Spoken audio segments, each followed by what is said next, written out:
Bank ખાતા કે એફડીમાં નોમિનીનું નામ ન ઉમેરવાની ભૂલ ખાતા ધારકના મૃત્યુ પછી પરિવાર માટે મોટી મુશ્કેલી ઊભી કરી શકે છે. નોમિની વિના બેંક સીધા પૈસા આપતી નથી, જેના કારણે કોર્ટમાંથી ઉત્તરાધિકાર પ્રમાણપત્ર મેળવવા માટે વકીલોની મોંઘી ફી અને મહિનાઓનો સમય બગાડવો પડે છે. આ ઉપરાંત પૈસા ઉપાડવા માટે પરિવારના તમામ કાનૂની વારસદારોના એનઓસીની પણ જરૂર પડે છે.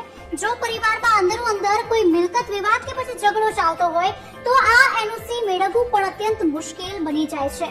મુશ્કેલીના સમય માટે ખોલાવેલી એફડીમાં જો નોમિની ન હોય તો ખાતા ધારકના મૃત્યુ પછી કાગળ કામ અને કડક નિયમના લીધે પૈસા અટવાઈ જાય છે. આના કારણે પરિવારને તબિયત સારવાર કે પછી ઘરના ખર્ચ માટે તાત્કાલિક જરૂર હોવા છતાં સમયસર પૈસા મળી શકતા નથી. આ સમસ્યાથી બચવા માટે આજે જ બેંકની મુલાકાત લઈ અથવા નેટ બેન્કિંગ દ્વારા નોમિનીનું નામ, ઉંમર અને સંબંધની વિગતો આપીને તેને અપડેટ કરો અને આ એક નાનું પગલું તમારા ગયા પછી તમારા પરિવારની નાણાકીય સુરક્ષા સુનિશ્ચિત કરશે. અને આ વિડીયોને બને એટલો શેર કરો જેથી આ માહિતી બીજા સુધી પણ પહોંચી શકે.